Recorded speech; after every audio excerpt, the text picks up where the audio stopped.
Hey guys, Charlie here, welcome to another video. And in today's video, I want to explain how to find your dream customer online.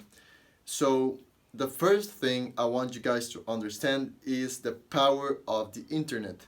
Now, the power of the internet can be summed up into one word, which is congregations. Now, congregations are what comes to mind, a group of people that have a similar belief and way of thinking.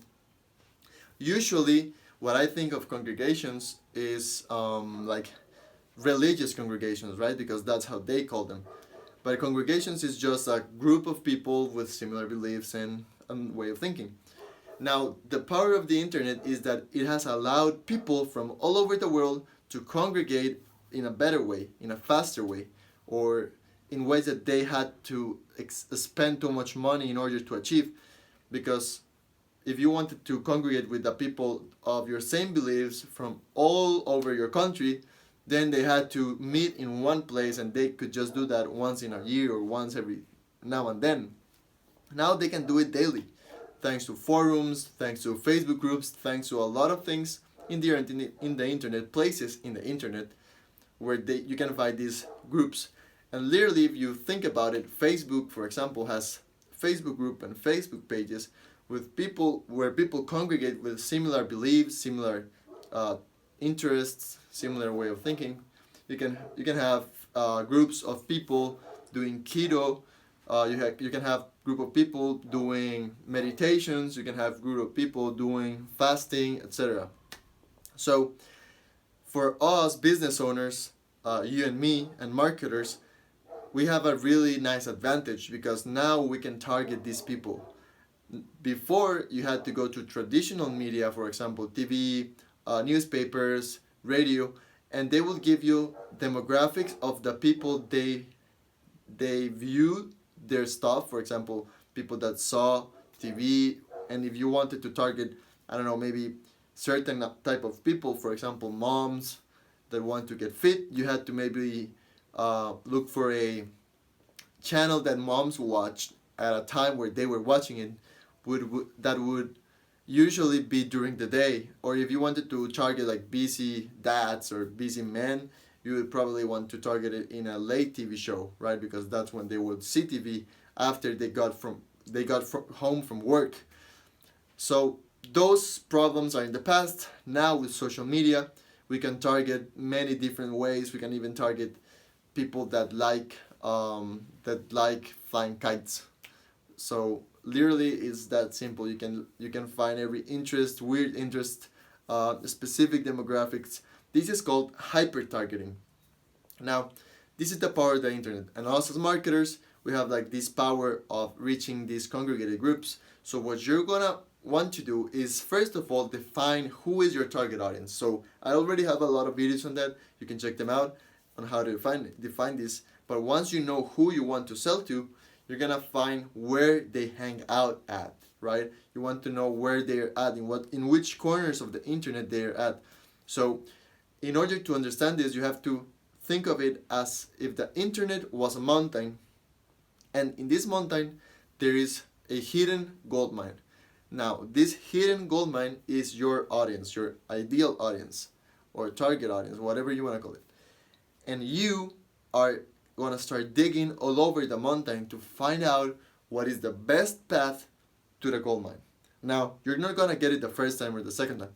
This is the research that you have to do. You need to start like Googling certain keywords. For example, mom's fitness or mom's fitness forum. You have to figure out what are the keywords. Find like I would say that once a day, at least for 1 hour, you dedicate yourself to research. Because this is not something that you can just sit one day, 8 hours, and figure it out all. You can figure it all out, because it's not that easy. It's something that usually takes time, and as you start like talking to people and learning things, you come up with more ideas of where to look at. So this is something that takes time. All right. So don't think of it as if you have to define your ideal customer and find where it is right away. This is something that you're gonna start getting better at with time. So you're gonna start like looking for ways to find this path to the gold mine, and when you do find the right path to your audience, it's like having a gold mine, because you know, now that you know who you're talking to and where they're at, all you have to do is put your message in front of them. But now the question is, how do I get these people that are like focusing on what they like to focus on what you have to offer on your website, on your things? So obviously you're gonna want to maybe put a message or a ad, a banner, in order to do this. But nowadays people are so bombarded by so many ads, by so much information. They scroll and they literally don't even pay attention to what they're scrolling for more than 2 seconds. The attention span of people is very low, which I don't think that I'm not sure about that. Like, I know it's lower, but if you get to build the right message, and if you get to you can steal this attention from them and make them actually spend more attention on you. I think that people nowadays are more picky on what they put their attention on. It's not that they don't have less attention. I mean, they do, because they spend less time per post or per content.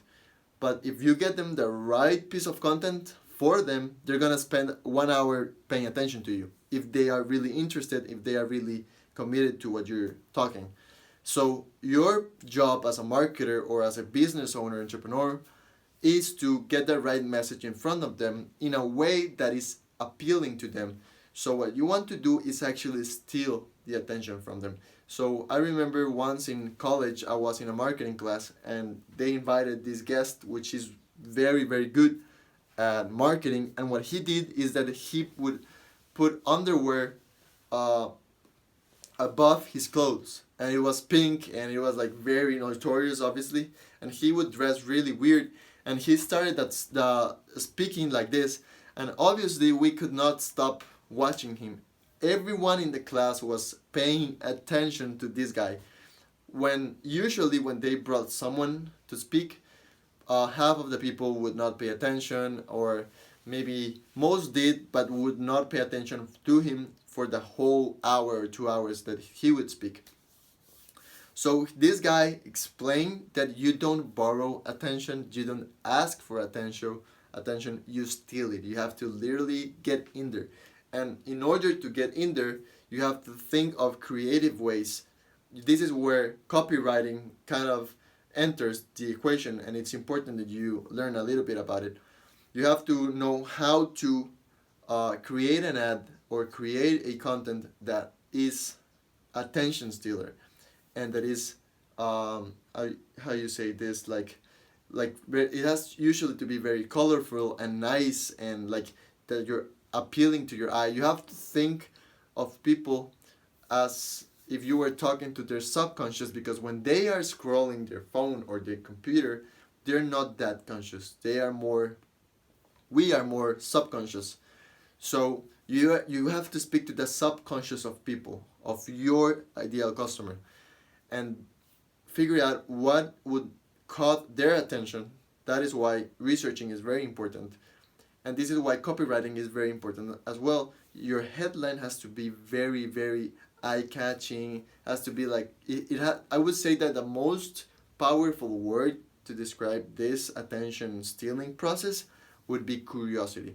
You want to install curiosity into people's subconscious. Now, I'm not gonna teach you how to do that in this video, because it would be very, very long, and to be honest, I'm still figuring out the process. But I do understand that this is the principle in order to get people to click on your ad or see your content, or get them from where they congregate, their forum, their blog, their whatever, into your website. Now, this is it for today's video, guys. I hope you enjoyed it. If you did, leave a like, comment, subscribe, and I'll see you in the next one. Pura vida.